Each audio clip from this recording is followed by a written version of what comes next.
আসসালামু আলাইকুম। Pipe fitter training centre থেকে সকলকে আন্তরিক শুভেচ্ছা ও অভিনন্দন।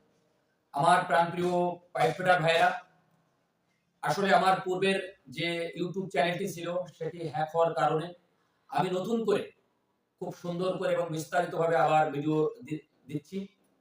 তো আজকে আমাদের আরেকটি ভিডিও নিয়ে আসলাম। সেই ভিডিওটা হচ্ছে আসলে পাইপলাইনে কাজ করার জন্য যে সমস্ত টুলসের প্রয়োজন, এই টুলসের কোন টুলসের কি কাজ, আমরা আজকে সেই টুল সম্বন্ধে একটি জেনে নেব যে আসলে কোন টুলসের কি কাজ। তা চলুন ভিডিও লম্বা না করে আমরা দেখি কোন টুলস কিভাবে ব্যবহার হয়। তো সর্বপ্রথম আমার কাছে যেটি আমি আপনাদের দেখাবো, এটি একটি এজি গ্রাইন্ডার, অর্থাৎ অ্যাঙ্গেল গ্রাইন্ডার 4 ইঞ্চি। আসলে গ্রাইন্ডার মূলত ব্যবহার হয় কাটিং এবং গ্রাইন্ডিং এর জন্য, কাটিং এবং গ্রাইন্ডিং এর জন্য।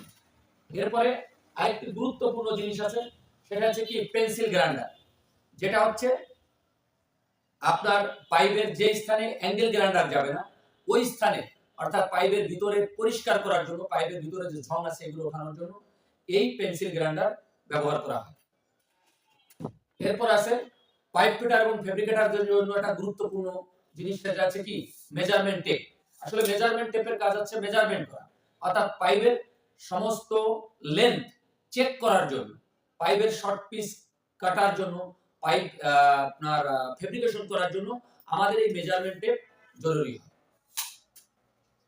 আচ্ছা, এরপরে আছে আপনার হোল বাড়ি। আমাদের যদিও এটি একটা অন্য জিনিস, কিন্তু আমাদের হোল বাড়িটা এরকম হবে। আসলে ফ্লান্সের দুই ফ্লান্সের মাঝে যখন আমরা বাল্ব ইনস্টল করব, অর্থাৎ বাল্ব লাগাবো, সেক্ষেত্রে এই হোল বাড়ির প্রয়োজন হয়। এরপরে আছে আমাদের পাইপ রেঞ্জ। মূলত এই পাইপ রেঞ্জের মাধ্যমে আমাদের দেশে গ্যাস্ট্রন বলা হয়। এই পাইপ রেঞ্জ দিয়ে পাইপ বা কোনো ফিটিংসকে ধরে টাইট করা অথবা খোলার জন্য ব্যবহার করা হয়। এরপর আছে লাইন দড়ি, অর্থাৎ লাইনকে সোজা করার জন্য এই লাইন দড়ি ব্যবহার করা হয়। এরপর আছে আপনার ফাইল। এটা হচ্ছে আপনি ফিট আপ দেওয়ার পরে বা ফিট আপের সময় যদি পাইপের ভিতরে যদি পরিষ্কার করতে হয় বা পাইপের উপরে কোথাও পরিষ্কার ঝং পরিষ্কার করতে হয়, সেক্ষেত্রে এই ফাইল ব্যবহার করতে হয়। এরপর আছে আমাদের রিং স্পাইনার। আসলে রিং স্পাইনার এটি হচ্ছে আপনার পাইপের নাট বোল্ট খোলার জন্য এবং টাইট করার জন্য ব্যবহার করা হয়। ওপেন স্পাইনার, এটাও পাইপের টাইট এবং খোলার জন্য ব্যবহার করা হয়। এটা হচ্ছে কমিউনিকেশন স্পাইনার, এটারও কাজ হচ্ছে আপনার পাইপকে ওপেন করা এবং ক্লোজ করা।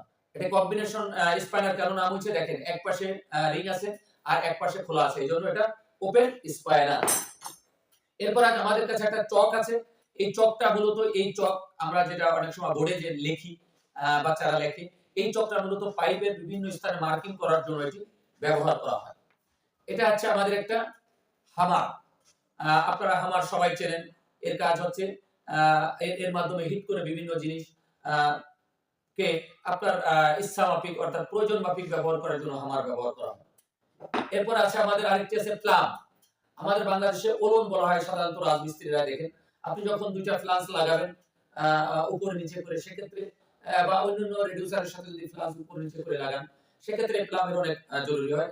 সেন্টার মেলানোর জন্য, হোল মেলানোর জন্য এই প্লাম ব্যবহার করা হয়। এরপর আছে আমাদের একটা ডিভাইডার।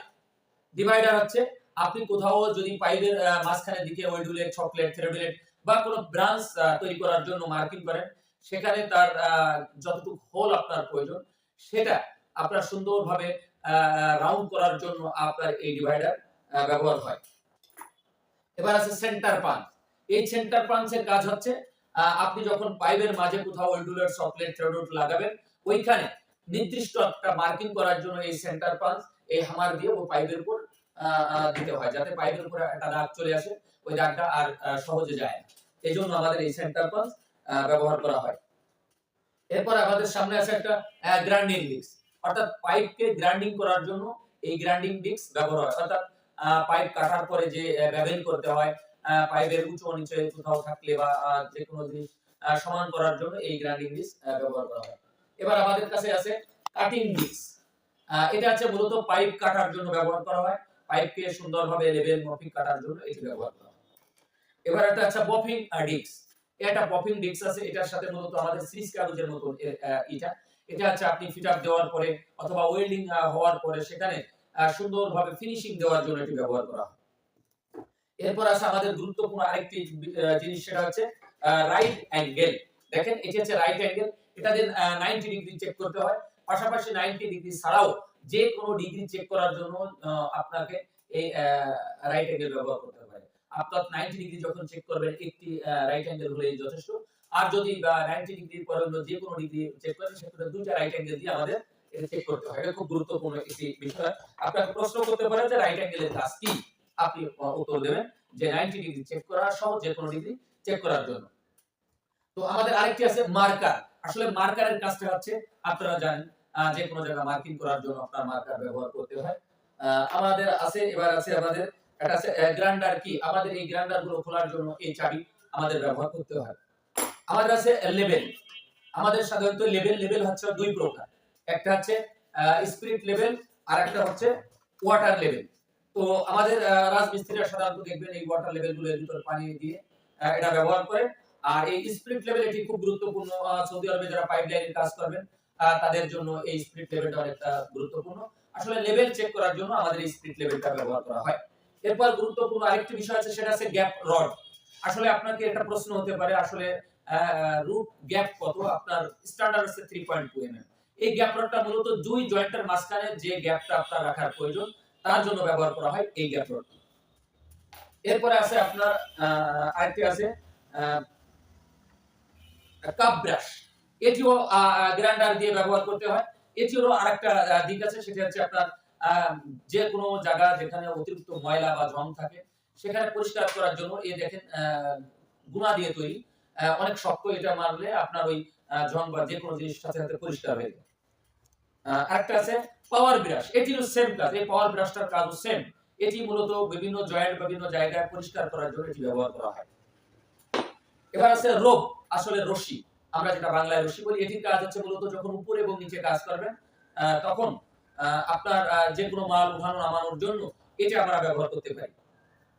আচ্ছা, এরপর আছে রেপ রাউন্ড, একটা কাগজ, একটা রেপ রাউন্ড। এটি হচ্ছে মূলত পাইপকে একদম বরাবর লেভেল করে কাটার জন্য পাইপকে পেঁচিয়ে এটা মার্কিং করতে হয়। এটা আছে রেপ রাউন্ড, খুব গুরুত্বপূর্ণ একটা জিনিস। অনেক সময় বলতে পারে রেপ রাউন্ড কি। এবার আমাদের শেষ যে জিনিসটা দেখাবো সেটা হচ্ছে পাইপ ক্লাম্প। আসলে এটা পাইপ ক্লাম্প সৌদি আরবে হোক বিশ্বের যে কোনো জায়গা পাইপকে যখন আপনি ফিট আপ করবেন বা জয়েন্ট করবেন খুব গুরুত্বপূর্ণ এটি আপনার এই যে নাট গুলো আছে দুই জয়েন্টকে আপনাকে মিলায়ে এই নাট দিয়ে আপনাদের অ্যাডজাস্ট করতে হয়। এটা ঠিক আছে, এটা অ্যাডজাস্ট করতে হয়, এটা একটা পাইপ ক্লাম্প। এই পাইপ ক্লাম্প দিয়ে মূলত আমাদের যত জয়েন্ট গুলো আছে সুন্দরভাবে এই জয়েন্ট গুলো করার জন্য এই জয়েন্ট পাইপ ক্লাম্প ব্যবহার করা হয়। তো আমার প্রাণ প্রিয় ভাইরা, যে যেখান থেকে দেখছেন সবার প্রতি আমার একটা উদারত আহ্বান, আপনারা কাজ না শিখে বিদেশে যাবেন না। লক্ষ লক্ষ টাকা খরচ করে বিভিন্ন ঋণগ্রস্ত হয়ে আপনারা বিদেশে যাবেন। যদি কাজ না শিখে যান সর্বোচ্চ 1 বছর আপনি সেখানে টিকতে পারবেন। এরপরে দ্বিতীয়বার যখন আকামা করতে হবে হয়তোবা আর সেখানে থাকতে পারবেন না। তো আমাদের এই ট্রেনিং সেন্টারটি মূলত আছে দিঘলিয়া বাজার, চৌরাস্তা, লোহাগড়া, নোয়াইলে। তো আপনারা যে যেখান থেকে দেখছেন অবশ্যই আমার চ্যানেলটি সাবস্ক্রাইব করবেন। যেহেতু আগের চ্যানেলটি হ্যাক হয়ে গেছে, তো সাবস্ক্রাইব করবেন যাতে করে আমি এখন থেকে ইনশাআল্লাহ একদম নিয়মিত সুন্দর সুন্দর ভিডিওগুলো আপনাদের মাঝে দিয়ে দেব ইনশাআল্লাহ। আসসালামু আলাইকুম ওয়া রাহমাতুল্লাহি ওয়া বারাকাতুহু।